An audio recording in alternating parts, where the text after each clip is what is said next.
Hello, you wonderful people, and welcome to another episode of Not Too Comic Book. This being a show where I talk about TV shows that are adaptations of comic books. For today's episode, I'm going to talk about Gannibal Season 2, Episode 3. A lot of really interesting things went down in this episode, so let's break it down. So we're immediately picking up where last episode left off. Let's start off with Daigo's side of things.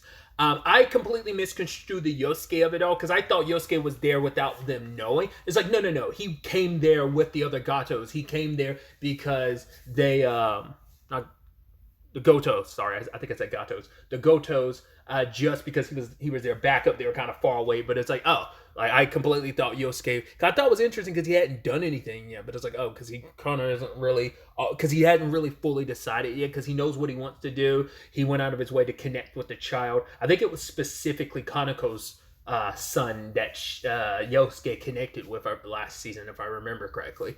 But either way, stuff is popping off. That one guy who came in where the last episode left off, and Daigo fires a shot but doesn't hit, but close quarters, gun blasting everywhere. It turns into a full-blown tussle. Other Gotos are breaking in and tussling with the cops, and it's just kind of a nasty situation all around. Some people getting got, some people just getting wounded.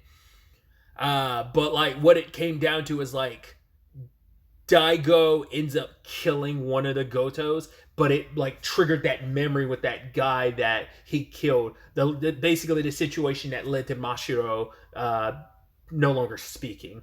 And that triggered something in him, that look in his daughter's face, her saying like, I can taste blood. And it brought that all back. Because I guess it just kind of, it's PTSD there, especially because the situation is very identical because he was trying to protect that cop, but more specifically, Kaneko and her child. But he just kind of tunes the entire world out because he's just frozen in that moment. And then you have this one cop, she's getting choked out by a Goto. The other guy's trying to like stop the Gotos from opening the shutters as he's trying to shut them. And then in that moment, Daigo does what he does. Like, Daigo's got like a darkness in him, and we've seen that time from time where it's just like there's something in him that comes out, and he's just like, if they're gonna go crazy, I gotta go crazy too. And he went just full action hero, bam, bam, bam, shooting people, doing his thing, taking everybody down, and like, oh wow, he took them down, and just everyone's around him is dead. Then Samadou shows up, trying to ram him with a police car, and they tussle in some close quarter combat. He lands some blows, but it's pretty a one-sided beatdown from Daigo's perspective. Just even the whole thing of like him just sitting down after beating the crap out of him. Samadou picks up his glasses, and he just sits up right beside him, and they're looking at each other, and then they look at the knife. So I kept expecting like maybe Yosuke would end up shooting Samadou, but at the end of the day, these are still his family. He's conflicted just like Keisuke is. Because even later on, he's not shooting to kill. He's just shooting to wound and obviously getting the weapons out of their hands is what that comes down to. Especially when it came to the guy that ended up holding Kaneko and her child hostage. And it's like, oh, like Daisuke, I was calling him Daisuke, sorry. Daigo is, I was like, how's this going to go? Because he's got his gun, Yosuke's got his gun trained on Daigo, but he aims it at the guy, and luckily Kaneko and her child are saved. And so Samadou ends up running away, and I was kind of scared. I was like, oh, is he going to try and do something to Yosuke? But it's like, no, he disappears. We haven't seen him. That's the last time you see him in the episode, so no telling when and where he's going to show up again. I was kind of nervous, being like, he could pop up any time, but he never did. But that's still a concern for any future episodes. But yeah, the situation is resolved. Luckily, the kids are okay. Quite a few people are dead on the Goto side of things, but there's also quite a few officers that are dead. Others are injured. Even they like captain or whatever, they're like, oh, like, because one of the officers is like, yeah, we haven't heard anything from like the SWAT team we sent to Goto household, and it's like, yeah, we should probably assume they're dead. And he's like, really? It's a SWAT team. It's like, yeah, but you are looking at these people like they're human, which is ironic considering they look at you as not human. They look at you as lifestyle. Everyone outside of their family is lifestyle, and so these are people who are very deranged, but also they have a purpose, and because of that, it's a cult, and they're amply motivated, I guess is how you could phrase it. So you have Yosuke surrendering himself. He's like, yeah, I shot them, but Daisuke, I don't know why I want to say Daisuke. I think because Keisuke's name, and it's like, I'm not used to name, like, this is the first time I've ever come across Daigo in anything, I believe. So like my head is combining Daigo and Keisuke and making Daisuke. It's also because it's also like that name's super familiar with me because like I made a story where one of my lead characters' name is Daisuke. Whatever the case may be, I'm just like, I'm getting caught up in it's irrelevant, but I just want to explain like why I keep making that mistake. So tangents aside, Daigo tells him like, no, you actually saved lives. So I think it's like he also recognizes that, well, Keisuke is helping out. He's the reason why I know where the kids were, and your brother's over here trying to do the same thing too. So it all, so he's like, yeah, you've helped out, so I'm not going to cuff you. But the problem is, on the flip side of things, we pick up back at the Goto family household, and it's the aftermath of everything. The cops' bodies are being burnt, but they've also got to lay to rest. They're dead. There are plenty of family members in the Goto who died, and their direct family members are crying over them, whether it's, significant others, whether it's children. And, you have someone like Makoto being like, yeah, like your parent might have died, but it's like, yeah, the Gotos were still alive and we're going strong, and all those sacrifices were necessary. And just Keisuke's just looking at all that death and destruction. Because his whole point was trying to avoid something like that. Because, like I brought up with Yosuke, he's conflicted. Like, regardless of it all, you are still my family, and I don't want anyone to die. I'm trying to mitigate as much chaos and destruction as possible. That's why they kind of blame a lot of this on Daigo, because it's like, yes, it's not great how the Goto family handles stuff, but it's still like, none of this chaos would have ensued if it wasn't for him. It's like, damn, it's like, because he came in here shaking shit up in a way that even Kano couldn't. Like, Kano tried his best, but it's actually Daigo that really, because like he kicked up a hornet's nest in a storm like none other, like way bigger than even Kano could do. Because Kano was pretty much had help, but not like to the scale of how crazy things have gotten. So he was kind of isolated on his own handling this, or like I said, Daigo's kicked up the hornet's nest. He ends up leaving Sumire with the members of the family that were hidden away, and now it's just kind of like, even that creepy girl being like, well, now you can't escape, and now they're gathering around her, because once again, she's holding the child of the next head of the family, so she's, going to be admired, and they're not going to let her out of their eyes, out of their sight. So it's like, yeah, also because Keisuke asked them to look after her, but also like she's so important that it's like, well, we have to look after you. And it's like, you're never going to be able to escape their grasp. That family has basically sunk their teeth and claws into you now, so there's no getting out unscathed, if at all. We have Iwao, like that's how you pronounce the name. I kept going like maybe it's just Iwa, but it's like, no, it's like Iwao. At least that's how I heard Keisuke pronouncing it. He's got Kanemaru, which I'm like, man, you're still alive, but they need him alive because it's like, well, we need someone to answer our call. So they have him like not fully crucified, but obviously have him on a cross. Worse yet, have him upside down on a cross. You're like, Jesus, that's well, hanging upside down on the cross. So I was like, oh, that's rough. And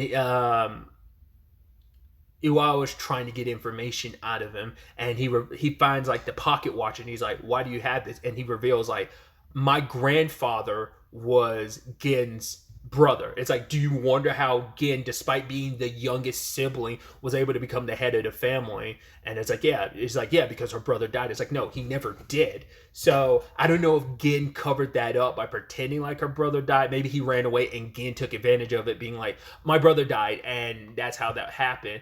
I always knew something was off about Kanemaru, and I thought I thought he was a plant by the Gotos, as we've seen some pop up, but I was like, oh, you actually were a Goto. But yeah, like he just seemed like such an unhinged character. He just seemed like there's something there, like how manipulative he could be, and especially like how he tried to manipulate Daigo, and just his whole energy, everything about him just seemed off. It is actually kind of crazy to think about the fact is he does have more legitimacy to lead the Goto family than Keisuke does, and even more so than even Yosuke too, because they're not Gin's direct bloodline. Because I forgot to talk about it last episode on like what happened with Yosuke and Keisuke's dad. He got a surgery or something when he was younger, and it basically sterilized him because he was like sick when he was younger, and the treatment sterilized him, so he couldn't have children. Hence why they went down the route they did. And also, as we know, their mom was someone who was. It is the hypocrisy of, oh, you're livestock. It's like, yeah, you're livestock until we need you, and Gin needed someone to carry on the bloodline. And I'm wondering why she specifically chose their mom. I guess it's like you were the only person on hand, because it needed to be someone outside of the family without there being any connective tissue, because it's like you basically have to have someone else keep that secret, and at least the only people that would keep that secret is their mom and their dad. So I guess it's like you don't want anyone else in the family to know about that. But somehow because I don't remember if this has anything to do with because I remember they looked up files last season. That's how you found out. Like, that's my problem, is like I don't remember, but I remember some of it containing information about understanding who that man is and what that stemmed from. But I don't remember if any of that had any of this Goto family stuff, or that's just stuff that Kanemaru knew because of his family situation. Either way, he's presenting.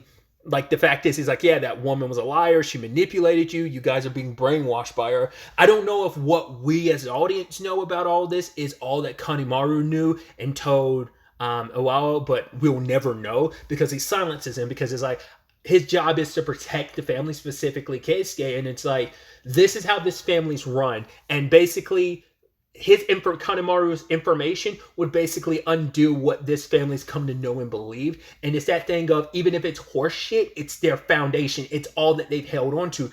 It's their identity, and basically telling them like, yeah, a lot of that was bullshit and a lie. Like, that could unravel so much, because then it's like, well, the reason why we've done a lot of what we've done is because of the X, Y, and Z, and you're telling me it's actually A, B, and C, then it's just, so for him, it's protecting the Goto family. Protecting the Goto family is protecting them from that secret. So that's kind of, he even says like, I am the soldier in the, he was telling Keisuke later, I am a soldier from the main household, and my job is to keep you alive, Keisuke. So, and I guess that would probably jeopardize Keisuke's life, because it's like, wait, you're not even the real legitimate leader that should be taking over the family. It's just like, it wasn't even bloodline inherited. It was just some bullshit, so orchestrated by Gin. So I was curious to see how he was going to handle the whole Kanemaru of it all. Just simply broke his neck.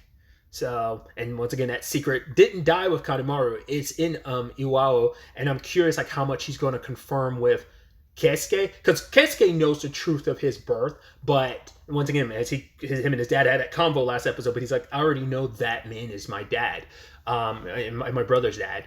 But I'm curious, is Iwao not having that conversation with Keisuke because he's assuming Keisuke doesn't know? But it's like, it's that thing of, I know something that I don't think you know. But he did have this weird convo with Keisuke where he's like, oh, we're a lot closer than you think. And then Keisuke was like, what does that even mean? He's like, don't worry about it. Just keep leading the family. And I'm like, I didn't know if that was in reference to like, because I know what, like both of us are kind of like soldiers put into this, because he talked about it. Everyone has their part to play, and we have to see it through. My part is my part. Because Keisuke was like, "Is that really all you're fine with, just being a soldier from the main household? Like, is that really all you want for yourself?" It's like, yeah, but I have my part to play. That's what this all is. Just like you have your part to play. So for him, it's like, I'd rather you stay where you are. But he feels like there's a commonality where it's like, oh, we kind of are a little more on even footing. Like I said, not unless he knows that Keisuke knows the truth or wonders if Keisuke knows the truth. So it's like, yeah, we both kind of have this secret. You just don't know that I know the truth about you. I don't know. There's multiple ways you could probably interpret it. We'll probably never really fully know until that confrontation or conversation ends up happening. But either way, it came down to like, right, we've got to find out who the traitor is, because the family, there's dissent among the family, because it's specifically Makoto and I think it's Ryuji who want to take out Yuki and specifically Yuki. They want to sacrifice Mashiro either way, but it's the situation of we got to pay back Daigo because he's the reason why this all played out the way it did, and Iwao showing up is what stopped all that from popping off. And it's like, right, it's up to Keisuke to weed out and kind of make a point. So he walks over to Mashiro and Yuki, and I was like, oh, is he actually going to do it? Because I thought the point was going to be like, oh, he's going to kill Makoto because Makoto's going to be found out to be the traitor or whatever. But it's like, no, it's Kiyoshi, his dad, who shows up being like, nope, I'm the one. And even later on, the last words, like after killing his dad, what Keisuke says is like, why didn't you run away? Because he probably knew that this would all fall back on Keisuke. And we had that flashback when he was like, when Keisuke was older, he was like, right, he's like, hurry up and grow up. He's like, now that I've become mayor, I'm going to try and make some changes. But he's like, if I don't, and one day it happens and I'm not able to, one day I'll kind of have to leave it up to you to do it. And it's like, it's at the end of the day, you are my son. I know I said what I said at that time. It's just because I'm disgusted by this family. But at the end of the day, you were my son through and through. Even if we're not blood related, you are still my boy. And I'm proud of you. And I know I can trust this to you. I know you'll see this through because I see the type of man that you are. Because that's what was confusing me, because I'm like, he said like he's the one that contacted Kano, which I was like, well, that's true. But I mean, we know Keisuke's the one that told them where the kids were, but I don't remember if it was Keisuke that was actually talking to Kano and that his father was just covering for him, even by telling the cops, like, we don't know who could be trusted, so I'd rather tell them it's me. But I mean, at the end of the day, even if it's the thing of Kiyoshi was the one that was really in contact with Kano, but it still doesn't change the fact that Keisuke is actually the one that told him where the children were, and his father took that fault just so his son could survive, and Keisuke having to be the one, and he stuck the knife in, but his dad grabbed his hands and made him stab it in even deeper. And it's just, like I said, like it's sad, despite the messed up history that family had, we saw that moment with that flashback of them all kind of smiling at it. They were a happy family at one point in time, regardless of the fucked up nature of the family and even their births, especially with what happened to, like, what that man raping their mom, and she eventually giving birth to them. You're like, damn. So Keisuke is still kind of fine. At the same time, like, there's an exchange going on because Daigo now knows that his family's in danger, and they're like, oh, like, if you don't play ball, because Daigo's like, why don't you guys surrender? They're like, no, how about you surrender, because we got your wife and kid and their lives will be in danger. And so Daigo does what he does. He threatens Yosuke, and it's like, I will exchange your brother, Keisuke, for my wife and daughter. So let's kind of make this exchange. And he makes a promise to Yuki. He's like, Yuki, I promise you, I'm going to kill everyone that ever hurt you. And, I don't know how Yuki fully feels about that. She was kind of like, huh? And I think there's almost this part of her like she knows how Daigo can be sometimes. And I think she's worried about that. But also, like, I think there's a part of her that's almost kind of like, I kind of want you to, these people are bad people. But it's like, how about we just get away? It's probably her perspective on it.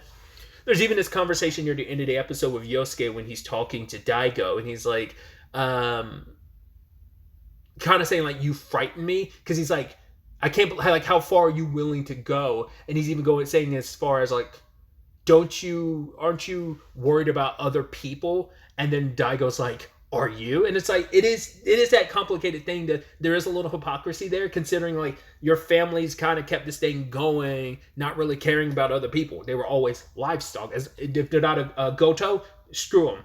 You know, but Daigo's also got tunnel vision himself, where it's just like he's willing to burn everything to the ground. Is it purely for your family's sake? No, it's also like a pride and arrogance and ego thing of you just being like, kind of like, I won, I beat this family. But it's also like, but it also stems from the no one will be safe. This will not end until they're all dead. But then it's also like, well, what does that mean for Yosuke and Keisuke? You know, they're outliers amongst their family. Does that mean you're going to be down the route of being like, oh, we need to kill Sumire, like, because she's pregnant with it? You know, so conversations like that, like, it is a thing of how far are you willing to go? Because the Gotos believe as long as even one of us is still alive, the Goto family bloodline will continue. So even if the rest of the Gotos are dead, say like everyone that's connected to the Goto family directly right now is dead, and Sumeri's the only one that survives and goes forward and has the baby, it's still a thing of that bloodline still will continue, and who's to say history won't have a nasty way of repeating itself?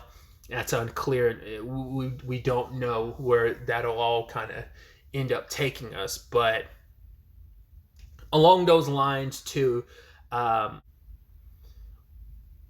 that was all happening, we caught up with Keisuke and Yosuke's mom, which is interesting because like all the scene while like he's flashing back, and I think it's cutting back and forth with like Kiyoshi dying, that she's kind of like, you know, we cut to her, we had cut to Yosuke, and she's looking at the two kids playing. Then, you know, while she's at the store, she sees someone look at her, and she immediately recognizes. I don't know if we've met this person before. It's like, you definitely, well, it's got to be a Goto, and she recognizes him as a Goto. So I don't know if it was someone that was around when she was still in the village, or whether she just like, oh, you give this energy like, oh, I know. And for her, it's like, if the Goto family's coming here, it means something happened to Keisuke. It's like, well, the only thing that happened was Kiyoshi died, but I'm wondering, is it a thing of this has to deal with Iwao? Like maybe he sent this guy after finding out about, maybe he ended up finding the location of where she is, but went back to her other son, and the guy breaks in, and we see shadows from the inside, but it seems like they are fighting back. But who knows how that played out? I don't think they're gonna die, but hell, for all we know, like maybe her other son, well, I think his name is Kyosuke, like he will die and she will live, or maybe it's a thing of she dies and who knows. But the episode obviously ends on the exchange, so we'll see how this all plays out. Daigo's on his own, his wife and daughter in the middle of all this, surrounded by members of the Goto. We see what Keisuke has planned for this, and, you know, just wants his brother back, but it's also like, well, you don't know what the rest of the Gotos have planned. Plus, Samadou knows that Yosuke betrayed them, so he could always show up to stir up shit. And now, like, well, Keisuke had to go through the trouble of killing his father. Now you're probably gonna have to rescue your brother, but then kill him. And maybe Samadou will show up and be like, no, we don't need to save. Like, we can keep Mashiro and Yuki because the fact is your brother's a traitor, so he needs to die. Like, let him die. Let him be sacrificed. We'll see how it all plays out. I'm curious to see what goes down next episode. After next episode will be the halfway point, because this season's apparently going to be at least an episode longer than last season. It's going to be 8 episodes. So we're almost at the halfway point, but it's definitely going to be interesting to see where the next episode takes us and how this all plays out. Because we know the beginning of episode 1, like that whole thing was happening at night. It's still daytime right now, so we still haven't covered the full 24 hours yet. So that's interesting. We're already 3 episodes deep, and we still haven't covered, like, all this is happening over the span of a couple hours. Like, shit's like hitting the fan. So I'm also, and I think I talked about it too. I'm like, I'm so curious to see. It'd be interesting if by the end of the 4th episode, or during the 4th episode, we get to the beginning of episode 1, because that makes you go like, okay, if that's where we started / end, what the hell is the back half of the season going to look like? Not less the later parts, not less it's going to be that interesting thing where most of the season takes place in that 24-hour period. I think that would be nuts and crazy, but like I said, we'll just have to wait to see how the story plays out and what the story beats end up being. I mean, especially at a showdown and crucial moment like this, it feels like this moment's going to be what ultimately leads to the beginning of episode 1 before we got the in media res situation. So like I said, to still ask the question of what the hell is the back half of the season look like. So we'll have to, like I said, wait and see. But really, that's all I wanted to talk about. Until the next time we meet, be happy, be safe, live life to the fullest, and enjoy it. Good day and goodbye.